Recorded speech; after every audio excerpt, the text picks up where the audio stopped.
it looks like you've been touring quite a lot with this production. How's it evolving over time? And how's it sitting in your body?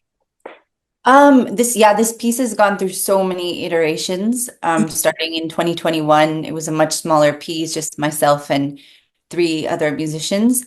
And then as of this past, even within that kind of context, it was changing a lot. I think just that's bound to happen, right? Like as we go through life and like our experiences continue to grow, like what we bring to the piece will grow as well.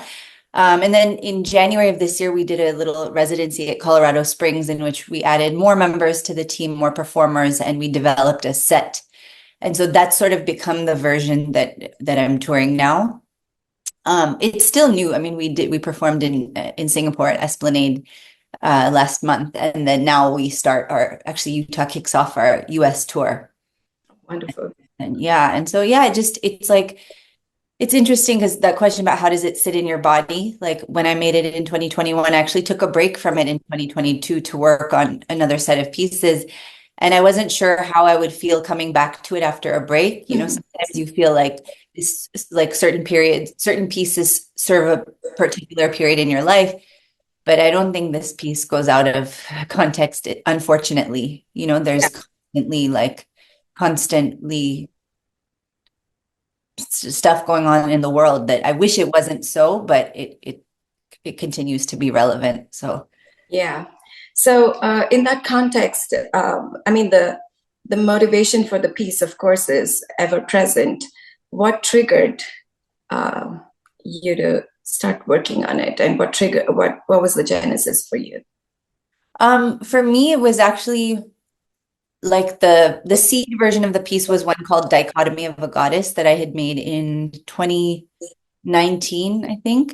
And it was just like a festival in India had they were doing, I think the theme was what was it? Hang on. The relevance of Natyam in present times or something like that, you know, and they had asked us to take traditional pieces from the traditional repertoire that we call the Madhgam and like explore them in the context of society or life today or something like that, you know.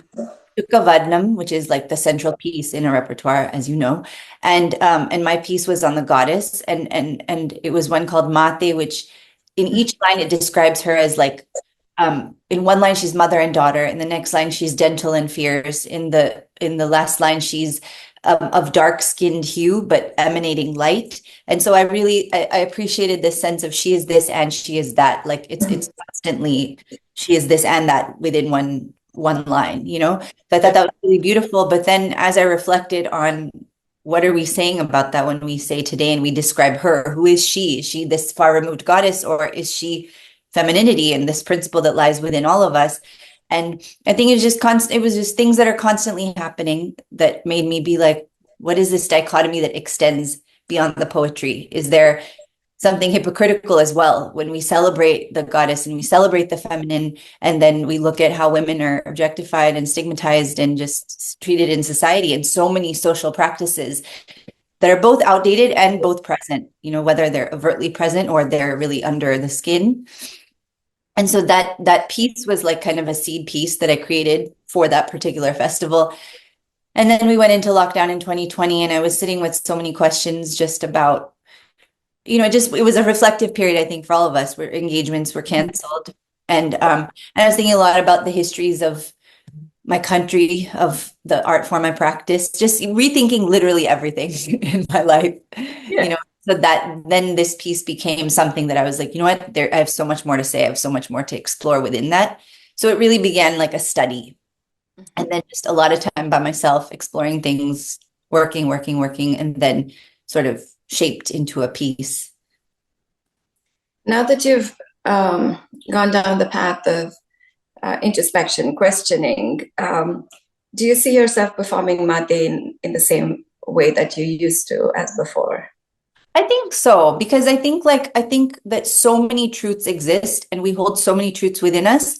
So I don't think that when you question something, it means it negates the appreciation of it. I think I still would celebrate the goddess and ourselves as mother and daughter, gentle and fierce, you know, Mhm. dark and emanating light. I think I could still see it that way, and maybe with even more sort of conviction. Sometimes when you look at all sides of something, and then you kind of come back to the beauty of it, then it feels even more present. Mhm. So I think, yeah, it's funny because there is sometimes this conception that like, oh, she's doing this kind of work, so she must not do this. But I think that that's like it's a misconception, because I think the more we grow laterally, it doesn't take away the depth of what we can do, vertically. Sure, sure. Yeah, I get what you're saying. Yeah, so basically, breadth doesn't take away from depth. Uh, Yes. yeah. Mhm. Um, what would you like the audience to take away from this piece? I think what's important to me is just that people feel something. And I think that it's a new place for me, because I think especially as classical Indian dancers, like we want people to understand what we're saying. We want people to like feel something specific. We come in with something specific that we're aiming for, and we want that to be communicated. And this is probably the first time in my life that I think I'm open to people coming away with whatever experience they come out with. And sometimes that means people are, I mean, I guess when I say the word moved, that my definition of what moved means has changed. I used to think moved meant something very specific, but I think as long as you feel something, that is moved. Sometimes it's not a positive feeling that you feel. Sometimes it is a euphoric feeling. Sometimes it's just something that makes you think, reflect on yourself, reflect on people around you. So I think that's my goal with this piece, is that people find something that they can take away from it. Mhm. So, what you were just talking about, how do you think your own definition of being moved has changed over time? I think it's just like, I think feeling something, to me, that is being moved. And I think like there's a really beautiful thing somebody said once after seeing a rehearsal with, I perform a lot with the Akram Khan Company, and like somebody had come to see one of our rehearsals from an earlier piece, Outwitting the Devil. And they said that when they watched the rehearsal, they felt like they were hit in the gut. And then they didn't know how to make sense of it. But over time, that feeling kind of rose to their brain and they started thinking about it. And I think that's really beautiful, because I think like there's so much to intellectualize, there's so much to like use our brains for in today's world. So I think for art to be something that just really kind of hits us sometimes, and we can't verbalize it necessarily right away. And sometimes that makes you reflect even more, when you can't put your finger on something, then end up, it ends up lingering in your mind for longer, So I think to me, just feeling something, that counts as being moved. Wonderful. Yeah. So, do you see this particular work um, changing in any particular way? Do you see a trajectory ahead for this work and also for your own work in general outside of this work? I think speaking of this work, I'm not sure, like it continues to change. So I really like, when I first made it, I didn't know where it would end up. And so I think the same goes for now. Um, of course, there has to be some kind of like some limit. If I just continue to develop more and more and more, it takes a lot of resources, just kind of Yeah. logistically speaking. So I think at some point I've cut myself off and said, okay, like this is the world that it sits in, and we're going to go deeper within this. But so I think that's where I stand right now with this piece.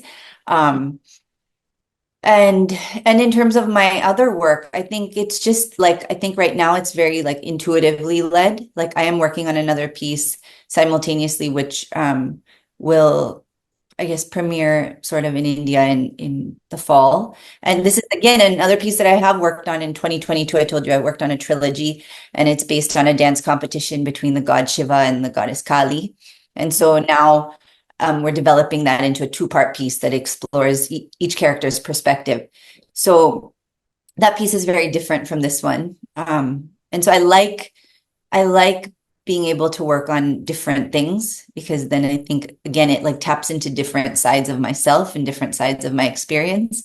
And I'm also like tremendously inspired and like kind of fueled by my work with Akram Khan Company. I just came out of the premiere of Gigenis, which is a piece that we did, we premiered in France. And so just also being in work that's not my own necessarily, you know, where I am a part of it and I am invested and committed to it, but it's not mine necessarily. You know, I think that's also it's a wonderful place to be in and to have all of these things existing and occurring simultaneously. It's a little bit like it's hard because it's context shifting. You know, I just finished that. I'm so immersed in that world. Now I come back and I throw myself into She's Auspicious. So it requires some work, but it's also really beautiful because then you bring in things that you learn, you bring in inspiration. So it's like constant freshness in whatever you're doing. Yeah. So as a dancer who puts in a lot of I mean, choreography is a lot of mental energy, of course, and intellectualizing and reading and so on and so forth. How does it? I mean, how are your experiences working on or performing your own work versus performing for Akram Khan, for instance? I think like the reading and the conceptualizing and stuff comes at an earlier stage when I do my own work. And with Akram's work, it's a lot of like generating material. So it's the conceptualizing actually comes later. We generate a lot of material and then the storyline kind of comes about, which is not how I've worked for most of my life. I would always have a very clear script and then I'd fill in the details. And for me, that has changed. I think for me, the concept and the research and all that is like in the beginning stages and it excites me and it's like I become like the sponge, like kind of absorbing everything that I watch or, you know, just everything becomes fodder. But then my process of choreography is a lot of improvisation. Like I'm driven by the music. Like I collect scraps of things that I like. I place them into like a rough outline before I have access to my music composers. And then I just improvise a lot. And then I film myself and what feels right, I keep. And then what doesn't, you know, I change that I work on a little bit more. And actually that's how I've been working in Akram's pieces too, like stuff where I am the author of my own sections. It is stuff where I'll just kind of improvise things as we run it. And sometimes stuff works, sometimes it fits. Where it doesn't, we change it. So that's been a new way of working for me over the last maybe 5-6 years. It's interesting that you say that you're propelled by the music and a lot of it is improvisational. I mean, this is not something that Bharatanatyam dancers do in general, right? So we have morphed into a very over time we've morphed into a very highly choreographed Yes art form. So given that possibly your training was also in that framework, how did you move into working in this manner? Well, actually, I mean, so it goes both ways, right? Like, I mean, conventionally we are meant to improvise. Like, you know, when we say Right. Sunny or yeah, but then it doesn't really happen. But like equally for me, I don't improvise much in the show. You know what I mean? Like it's like the improvisation happens. Of course, there's a lot of freedom. Like once you've done something so much and you've kind of internalized it, then there's freedom in how you execute.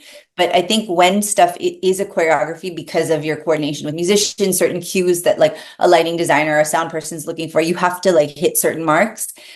So I think I still am like I appreciate choreography. I really love like I'm not somebody who will go onto the stage having no idea what they're doing and then just go on the fly. Like I don't work like that. So my improvisation happens when I'm alone, when I'm really kind of in the freedom of creation. And then I really enjoy choreography because I think that like that's when you look at like the details and the shading and then you see, you know, so I think there's something really beautiful about structuring things.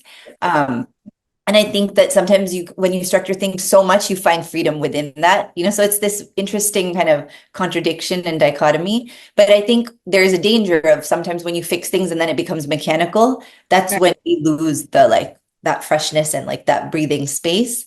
So I think that's something to constantly be like conscious of. And I think also to have people look at your work. Like I think mentorship is huge. I've been mentored by Malavika Sarukai, who is my mentor, my Bharatanatyam mentor in India.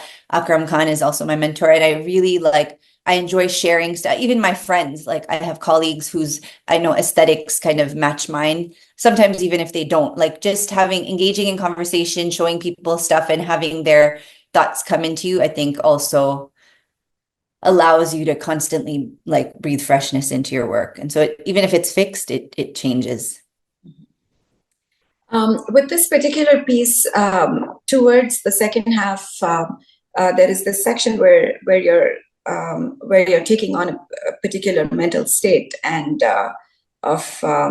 which is a sort of a contrast, perhaps, to how traditional Indian classical dance forms are presented. What led you to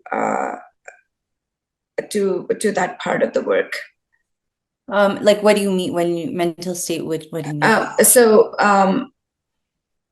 This is my impression. Please correct me if I'm wrong. That of course. So as a sorry.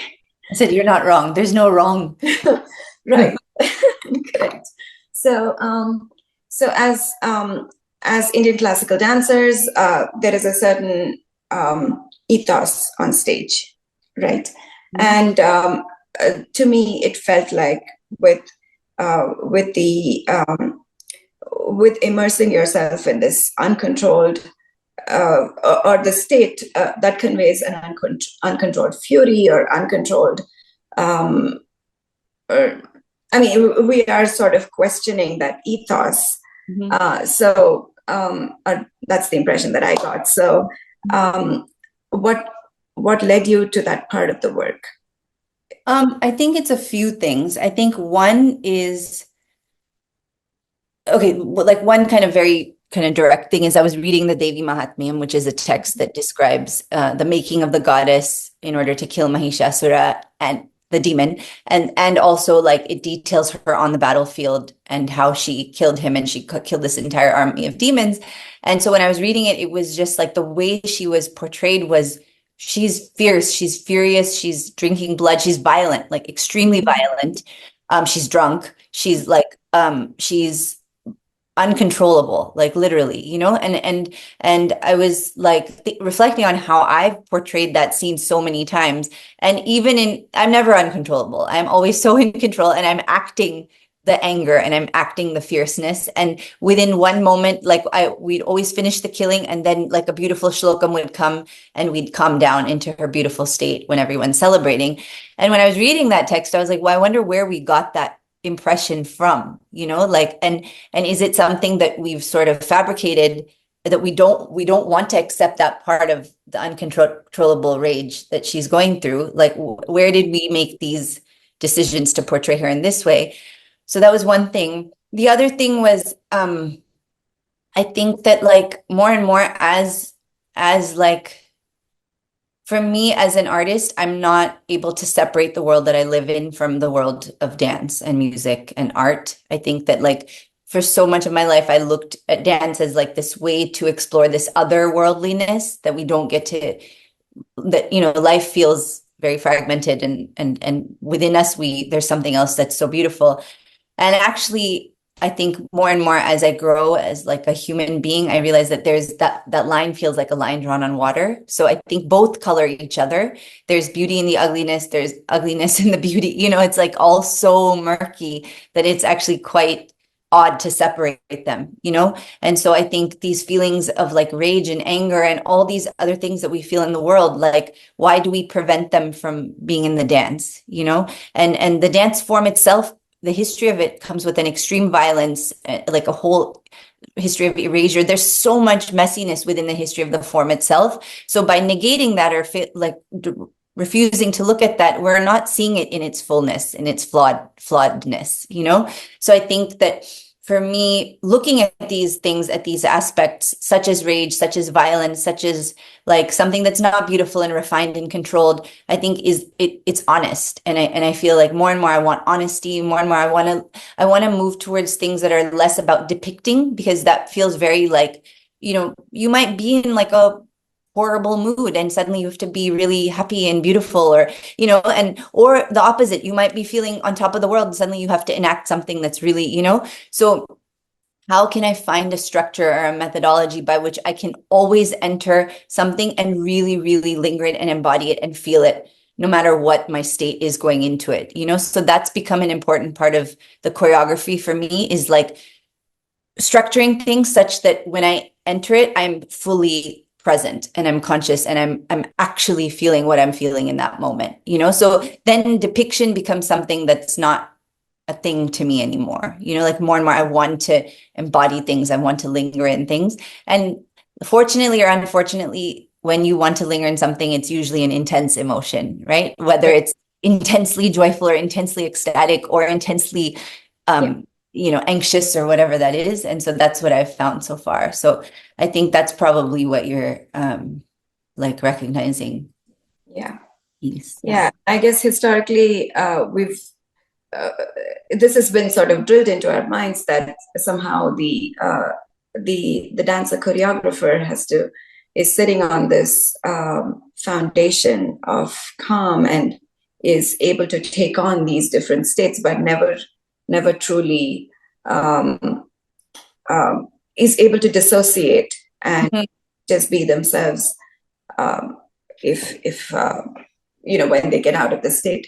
So So that all interestingly, that is also true, right? So people always ask me, how is it that you're able to do a talk back, or how is it that you're able to snap out? And so while you can also be so consciously and so immersed in that moment, there's always that sense that this is not me, this is not, you know, and yeah, so you are able to come out of it. So I think that's the beauty and the depth of going deep and embodying something, is you don't go so deep that you are unable to change, right? Because it's like, even within this piece, there's constant shifts, there's constant transitions.